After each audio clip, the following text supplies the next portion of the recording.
നടിയുടെ പരാതിയിൽ ജാമ്യമില്ലാ വകുപ്പുകൾ അനുസരിച്ച് കേസെടുത്തതോടെ നടനും എംഎൽഎയുമായ മുകേഷിനെ സിപിഎം കൈവിട്ടേക്കും. അറസ്റ്റുണ്ടായാൽ രാജി സുനിശ്ചിതം. ആരോപണം ഉയർന്നതിനെ തുടർന്ന് ചലച്ചിത്ര നയ രൂപീകരണ സമിതിയിൽ നിന്ന് മാറി നിൽക്കേണ്ടി വരുമെന്ന സൂചന മുകേഷിന് പാർട്ടി നേതൃത്വം നൽകിയതിന് പിന്നാലെയാണ് പോലീസ് കേസെടുത്തിരിക്കുന്നത്.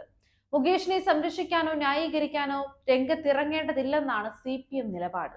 ആരോപണം ഉയർന്ന ആദ്യഘട്ടത്തിൽ രാജി ആവശ്യം പ്രസക്തമല്ലെന്നായിരുന്നു സിപിഎം നിലപാട്. സിനിമാ മേഖലയെ പിടിച്ചുലയ്ക്കുന്ന രീതിയിൽ ആരോപണങ്ങൾ ശക്തമായതോടെ പാർട്ടി നിലപാട് മാറ്റി. മുകേഷിനെതിരെ സിപിഎമ്മിൽ ഏറെക്കാലമായി വിമർശനങ്ങൾ ഉയരുന്നുണ്ട്. ലോക്സഭാ തെരഞ്ഞെടുപ്പിന് ശേഷമാണ് വിമർശനത്തിന് മൂർച്ച കൂടിയത്. 1.5 ലക്ഷം വോട്ടിന് NK പ്രേമചന്ദ്രനോട് പരാജയപ്പെട്ടതോടെ ജില്ലാ ഘടകം മുകേഷിനെതിരെ തിരിഞ്ഞു. മുകേഷ് പാർട്ടിക്ക് വിധേയനല്ലെന്നും പാർട്ടി നേതൃത്വത്തെ അംഗീകരിക്കുന്നില്ലെന്നുമായിരുന്നു പ്രധാന പരാമർശം. MLA എന്ന നിലയിൽ പാർട്ടിയുമായി യോജിച്ച് പ്രവർത്തിക്കുന്നില്ലെന്നും ആരോപണം ഉയർന്നിരുന്നു. മുകേഷിനെതിരെ ഉയർന്ന ആരോപണങ്ങൾ പാർട്ടിക്ക് ക്ഷീണമായെന്ന് CPM ജില്ലാ സെക്രട്ടേറിയറ്റ് യോഗത്തിൽ വിമർശനം ഉയർന്നിരുന്നു.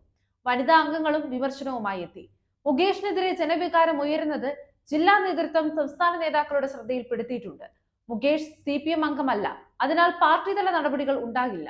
പാർട്ടി ചിഹ്നത്തിലാണ് മുകേഷ് മത്സരിച്ചത്. നടിയുടെ മൊഴി പരിശോധിച്ച ശേഷം മുകേഷിനെ പോലീസ് ചോദ്യം ചെയ്യും.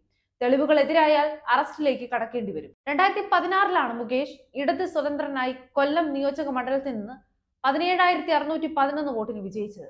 2021 വിജയം ആവർത്തിച്ചു. കഴിഞ്ഞ ലോക്സഭാ തെരഞ്ഞെടുപ്പിൽ വിജയിക്കാനായില്ല.